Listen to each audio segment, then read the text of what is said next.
और एक बार फिर से ब्रेक के बाद हम दोनों हाजिर हैं आपके सामने देवभूमि उत्तराखंड की खबर लेके। यहाँ पर सबसे पहले आपको बुलेटिन में बताएंगे चार धाम यात्रा से जुड़ी हुई बड़ी खबर आ रही है, जिसमें चार धाम यात्रियों के लिए बॉर्डर पर किसी प्रकार की कोई बाध्यता नहीं रहेगी। इस पर आपको बताएंगे सीएम धामी के निर्देश पर मुख्य सचिव ने स्थिति को स्पष्ट किया। उन्होंने कोविड को लेकर कहा है कि कोविड टेस्टिंग और वेरिफिकेशन तो हर शख्स का होगा जो आएगा, लेकिन टेस्टिंग और वैक्सीनेशन को लेकर उन्होंने सर्टिफिकेट को लेकर कोई बाध्यता नहीं बताई है। यात्रियों को सिर्फ पर्यटन विभाग के पोर्टल पर जाकर रजिस्ट्रेशन कराना होगा। तो वेरिफिकेशन एक तरफ, लेकिन अगर आप आ रहे हैं चारधाम यात्रा में तो उस दौरान आपका कोविड टेस्ट होना जरूरी नहीं है, कोविड रिपोर्ट लेकर आना आपके लिए जरूरी नहीं है। किसी प्रकार की कोई बाध्यता नहीं रहने वाली है। 1 लाख से ज्यादा इस समय जो भक्त हैं, यात्री है, उन्होंने रजिस्ट्रेशन करा लिया है चारधाम यात्रा के लिए। और आप समझ सकते हैं ये खबर उन सब के लिए एक बड़ी है। दीपांकर भट्ट देहरादून से इस समय हमारे साथ लाइव जुड़ चुके हैं। सीधे रुक करते हैं दीपांकर भट्ट की तरफ। दीपांकर भट्ट, क्या कुछ कहा गया है यहाँ पर चारधाम यात्रा पर आने वाले भक्तों के लिए?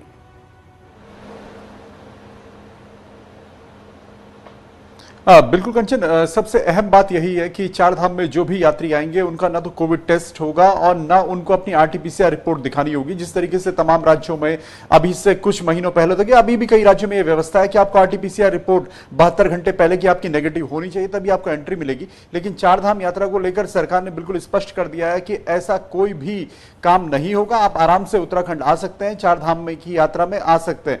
इसके अलावा जो बाकी टूरिस्ट हैं फिलहाल उनके लिए भी कोई बाउंडेशन नहीं है। हालांकि नैनीताल में जिस तरह वीकेंड है या देहरादून में जिस तरह वीकेंड, मसूरी में जिस तरह सैलानी आते हैं, टूरिस्ट आते हैं, वो नैनीताल में जरूर डीएम ने कहा है कि हम रैंडम सैंपलिंग करेंगे। लेकिन चार धाम जो बड़ी यात्रा होती है जिसमें देश भर से श्रद्धालु आते हैं, अलग अलग राज्यों से आते हैं, ऐसे में किसी को किसी तरह की कोई दिक्कत ना हो उत्तराखंड में, इसलिए ना तो आपको आरटीपीसीआर रिपोर्ट दिखानी होगी और ना आपकी कोविड टेस्टिंग होगी। दीपांकर, लेकिन जिस तरह से सिनेरियो बदल रहे हैं, अब देखिए पूरे देश भर में कोविड के नंबर बढ़ रहे हैं और इसके ऊपर प्रधानमंत्री नरेंद्र मोदी ने मुख्यमंत्री के साथ बैठक भी की थी। अब ये जो अच्छी खबर है तमाम उन यात्रियों के लिए जिन्होंने 1 लाख से ज्यादा लोगों ने जो चारधाम यात्रा के लिए अपना रजिस्ट्रेशन कराया है, उनके लिए फिलहाल तो अच्छी खबर है। लेकिन क्या आने वाले समय में अगर कोविड केसेस बढ़ते हैं तो क्या बदलाव हम देख सकते हैं कुछ इन गाइडलाइंस में?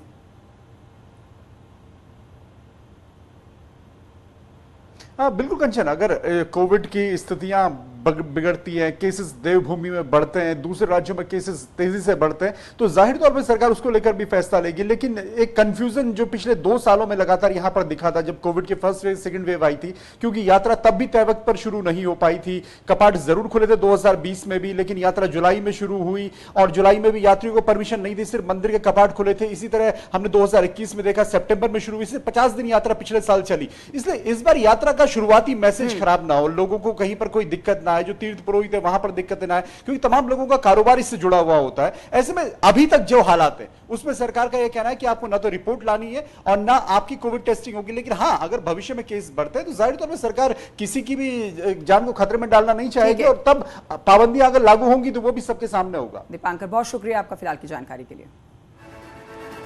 चलिए अब बढ़ते हैं अगली खबर की ओर। बात करते हैं जिस तरह से प्रधानमंत्री आज संबोधित करेंगे मुख्यमंत्री और चीफ जस्टिस के सम्मेलन को। तो प्रधानमंत्री नरेंद्र मोदी आज चीफ जस्टिस एनवी रमन्ना की मौजूदगी में मुख्यमंत्रियों और सभी हाईकोर्ट के चीफ जस्टिस के संयुक्त सम्मेलन का उद्घाटन करने वाले हैं। यह सम्मेलन 6 साल बाद आयोजित हो रहा है, जो नई दिल्ली के विज्ञान भवन में होगा। इसी सम्मेलन में शामिल होने के लिए उत्तराखंड के सीएम धामी भी दिल्ली पहुंचे हैं। सम्मेलन में कोर्ट के सामने आने वाली चुनौतियों पर चर्चा की जाएगी। कोर्ट में बुनियादी सुविधाओं के विकास के लिए चीफ जस्टिस के प्रस्ताव को सम्मेलन के एजेंडे का हिस्सा बनाया गया है। वहीं सम्मेलन में रिक्तियों को भरने, लंबित मामलों, कानूनी सहायता सेवाएं और भविष्य के प्रारूप और ई अदालत चरण 3 जैसे विषय एजेंडे के शीर्ष पर रखे जाएंगे।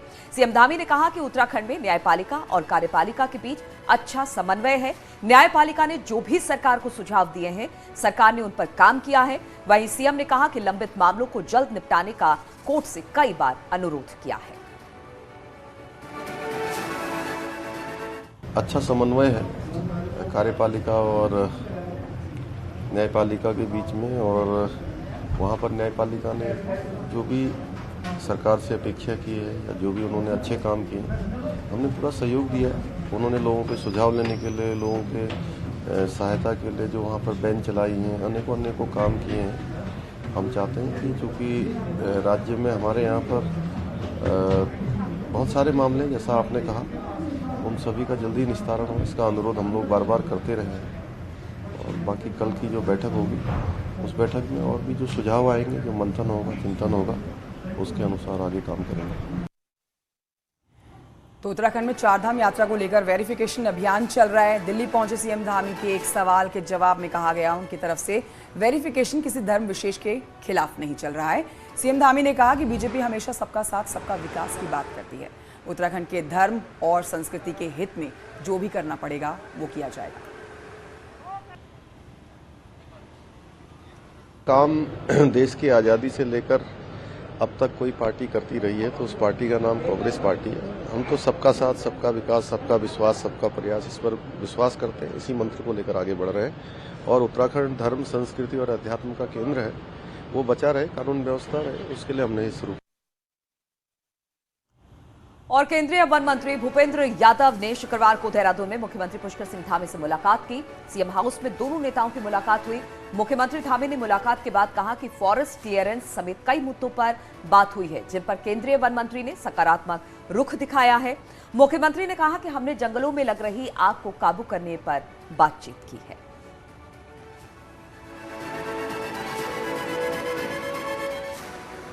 बहुत सारे जो हमारा जो राज्य है, यहाँ पर वन विभाग से संबंधित बहुत सारे काम होते हैं और वन विभाग के कारण से, उनकी एनओसी नहीं होने के कारण से और बहुत विलम्ब भी हो जाता है। तो आज हमने माननीय मंत्री भूपेंद्र यादव जी से उनसे अनुरोध किया है कि हमारे यहाँ के जो भी वन विभाग से रुके हुए काम हैं, भारत सरकार के स्तर पर जो हमको एनओसी मिलनी है, जिनमें क्लियरेंस होना है, उन सभी पर वो क्लियरेंस करवा दें। इसके साथ साथ जो इस समय वनाग्नि की समस्या है उसके बारे में भी हमने चर्चा की है। हमारे यहाँ FRI भी है, फॉरेस्ट रिसर्च इंस्टीट्यूट है, उसके संबंध में जो नई नई यहाँ पर रिसर्च हो रही है और अधिक से अधिक लाभ हमारे प्रदेश को मिले, क्योंकि हमारा प्रदेश का अधिकांश हिस्सा वनों से आच्छादित है। और ये यहाँ पर आगे बढ़ते आपको बताते हैं कि उत्तराखंड में 2023 तक सरकार का ड्रीम प्रोजेक्ट सैन्यधाम बनकर तैयार करने की डेडलाइन है।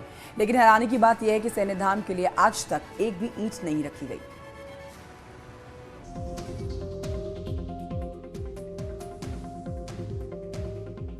उत्तराखंड में सैन्यधाम का शिलान्यास हो चुका है और इसे सरकार के ड्रीम प्रोजेक्ट के तौर पर देखा जा रहा है, लेकिन सैन्यधाम के बनने में अभी भी रोड़ा है। इन दिनों सैन्यधाम के स्ट्रक्चर निर्माण को लेकर एक कमेटी अलग अलग राज्यों के भ्रमण पर है, जो शहीद स्थलों का निरीक्षण कर अपनी रिपोर्ट शासन को भेजेगी।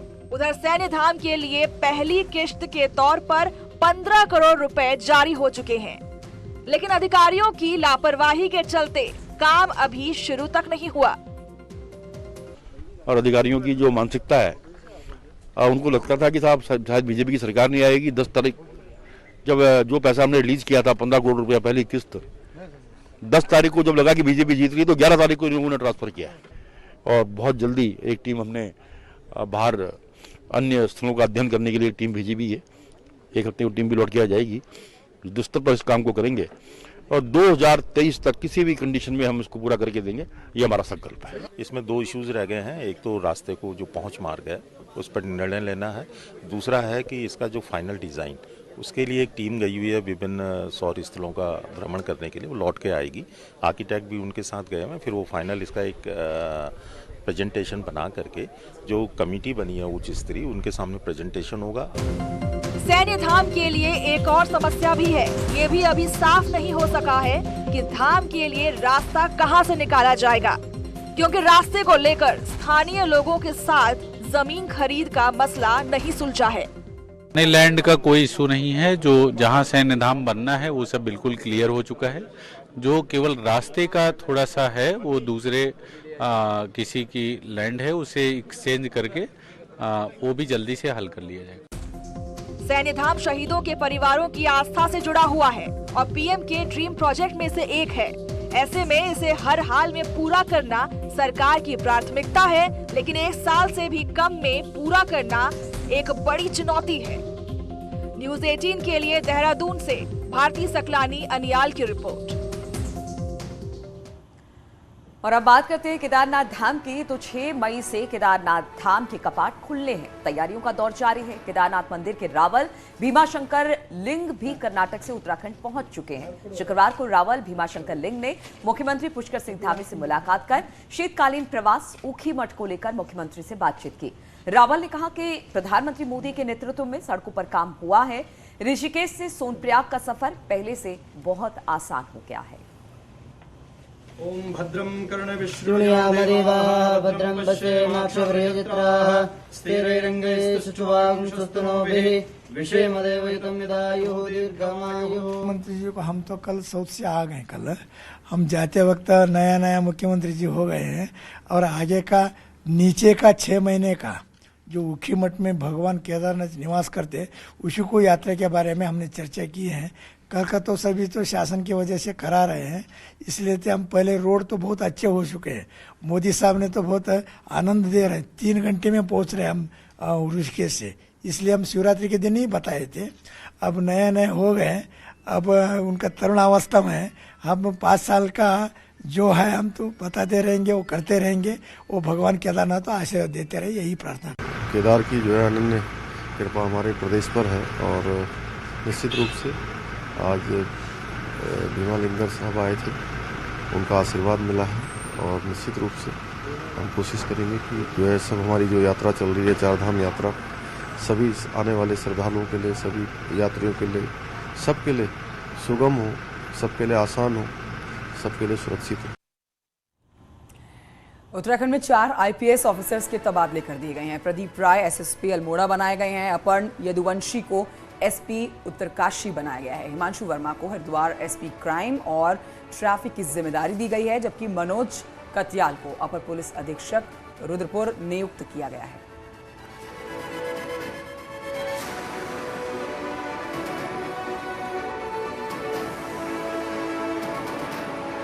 और बढ़ते हैं आगे और आपको बताते हैं किस तरह से भीषण आग एक बार फिर से पूरे उत्तराखंड में खबरों में बनी हुई है। कॉर्बेट टाइगर रिजर्व की बिजरानी रेंज की तस्वीरें, जहां पर यह भीषण आग लगी है। कॉर्बेट कर्मियों ने कई घंटों के बाद इस आग पर काबू पाया है। बिजरानी के बफर जोन आमडंडा में ये आग लगी हुई थी, जो कि आमडंडा खत्ता की ओर बढ़ रही थी। आग के चलते बड़ी संख्या में वन संपदा को नुकसान पहुंचने का अनुमान है। और कुमाऊं के नॉर्थ रेंज की बात की जाए तो इस बार फॉरेस्ट फायर की सबसे अधिक 700 घटनाएं हो चुकी हैं और इसी रेंज में वन विभाग में कर्मियों की कमी भी है। उत्तराखंड में सबसे अधिक जंगल कुमाऊं के नॉर्थ रेंज में धधक रहे हैं। कुमाऊं के 4 पहाड़ी जिले अल्मोड़ा, पिथौरागढ़, बागेश्वर और चंपावत में अब तक 700 घटनाएं आग लगने की हो चुकी हैं, जिनमें आरक्षित वनों में 470 बार जबकि सिविल वनों में 230 बार आग लग चुकी है। इन चारों जिलों में धधक रही आग में अब तक 1200 हेक्टेयर से ज्यादा जंगल भी स्वाहा हो चुके हैं। यही नहीं, आग लगने से 34 लाख से ज्यादा का नुकसान हुआ है। 4 जनपद है, अल्मोड़ा, बागेश्वर, चंपावत, पिथौरागढ़। उसमें से आरक्षित में 470 और सिविल वन पंचायत में 230 घटनाएं, इस प्रकार 700 घटनाएं आग की घटनाएं हुई हैं। आरक्षित में 840 हेक्टेयर और सिविल वन पंचायत में 397 हेक्टेयर क्षेत्र प्रभावित हुआ है, कुल 1237 हेक्टेयर। नॉर्थ रेंज में फॉरेस्ट फायर की सबसे अधिक घटनाएं अल्मोड़ा में हो चुकी हैं। यहां अब तक 213 बार जंगल में आग लगी, जबकि पिथौरागढ़ में 186, चंपावत में 167 और बागेश्वर में 143 फॉरेस्ट फायर की घटनाएं हुई। लेकिन चिंता इस बात की भी है कि इसी रेंज में वन कर्मचारियों का सालों से टोटा पड़ा है। नॉर्थ रेंज में फॉरेस्ट गार्ड, रेंजर समेत कुल 915 पद स्वीकृत हैं, लेकिन फिलहाल तैनाती सिर्फ 544 की है। 40% स्टाफ कम होने से वन विभाग को फॉरेस्ट फायर की घटनाओं को रोकने में खासी दिक्कत भी आ रही है। हमारे यहाँ विभिन्न श्रेणी के जो क्षेत्रीय कर्मचारी हैं, forest guard, forester, deputy ranger, ranger मिलाकर करीब 915 पद स्वीकृत हैं, जिसके अगेंस्ट 544 लोग कर्मचारी कार्यरत हैं। इस प्रकार करीब 40% पद रिक्त हैं, जिसके कारण जो है अग्नि बुझाने में कुछ कठिनाई महसूस। वन विभाग ने न तो कोई ठोस प्लानिंग बनाई है, न ही स्टाफ की कमी को दूर किया। ऐसे में तय है कि सब कुछ अब इंद्रदेव के ही भरोसे है। न्यूज 18 के लिए अल्मोड़ा से किशन जोशी के साथ पिथौरागढ़ से विजय वर्धन उप्रेती की रिपोर्ट। और आइए अब यहाँ बात करते हैं ACEF 2022 अवार्ड्स की, जहाँ पर न्यूज़ 18 यूपी उत्तराखंड की धूम देखने को मिली। ACEF 2022 अवार्ड्स में न्यूज़ 18 उत्तर प्रदेश उत्तराखंड को 3 अवार्ड्स मिले हैं। देखिए किस किस कैटेगरी में अवार्ड मिले। The most admired regional television channel for customer engagement, Gold, is awarded to News 18 Uttar Pradesh and Uttarakhand. ACEF award में न्यूज़ 18 उत्तर प्रदेश उत्तराखंड की धूम रही।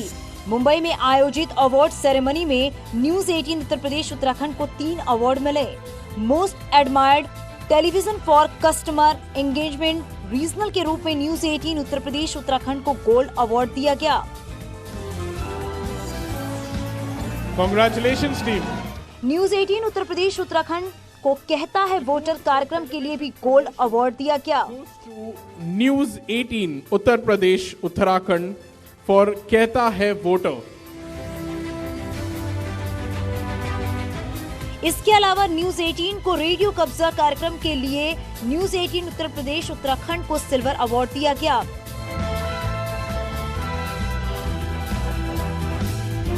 Most admired regional television channel for customer engagement, Gold, is awarded to News 18 Uttar Pradesh and Uttarakhand. 11वें ACEF award समारोह में news 18 Uttar Pradesh Uttarakhand ने 3 award हासिल कर एक बार फिर अपना दबदबा बनाए रखा है। ये अवार्ड सिर्फ न्यूज़ 18 के नहीं बल्कि यूपी और उत्तराखंड के उन करोड़ों दर्शकों के भी हैं जिनका भरोसा न्यूज़ 18 उत्तर प्रदेश उत्तराखंड पर हमेशा बना रहता है। Bureau report news 18।